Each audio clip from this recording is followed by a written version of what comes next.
Yeah, that's great when you can set the tone for the entire event, especially if you're doing something with breakout sessions and other stuff like that. Folks, if you want to check out Dave Burlin's TED Talk, do so. Is that also part of that link tree that you provided? So that I folks, believe so. Yeah, that was my first public talk. That's a whole story in itself.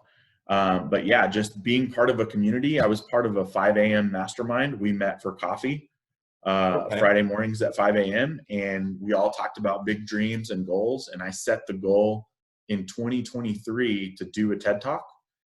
And 14 months later, that dream came to reality. So I was a little nervous in that one, so don't judge me by that. But I was able to talk about something I was passionate about, and it was veteran Yeah. transition. Hey man, I get it. I did TEDx Raleigh here in March of 2016. And I know Yeah. it is nerve-wracking. I tell you what, especially coming out of a military instruction background, I'm used to walking around and doing all sorts of stuff, Yep. engaging folks. When you do a TED Talk, you're standing out there on the red dot and your slides are behind you. You know, Yep. you gotta get it locked in, and Yeah. there's a time hack associated with it and everything else. Yep. So yeah, I got you. That's fantastic. That is Yeah. so excellent that you're working in all of these different avenues, but you have focused it on that why. It's Yeah. funny because my first ever client with 5P, I was on a flight out to Dallas for a speaking engagement, and he was reading Leaders Eat Last by Simon Oh, Sinek. I So love I it. nudged Yeah. him, and I was like, he stole all that stuff from the Marines, right? And it was so great. But we chatted all the way to baggage and, gave him a card and all of this other stuff. And he wound up being one of our very first clients. And it was so Well, interesting because he honed in on that why. And Simon Sinek uses a lot of our military leadership principles in he being does. able Yeah. to convey that out to people. That's fantastic.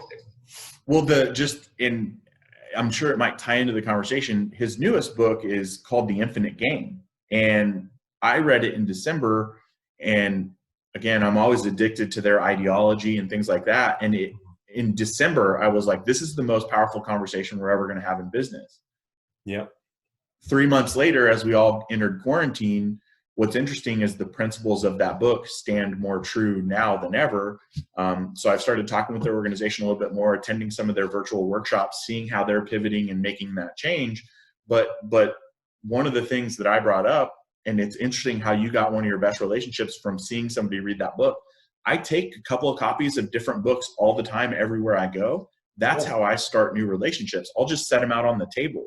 I've been having coffee and in a very deep conversation, almost like if we were recording a podcast with somebody sitting across from me, Right. and somebody will walk over and apologize and say, hey, I'm sorry to interrupt, but I effing love that book. And when somebody cusses about a book, that's a They new mean it. connection. That's a new opportunity. I'm not trying to sell them anything except for what else are you reading?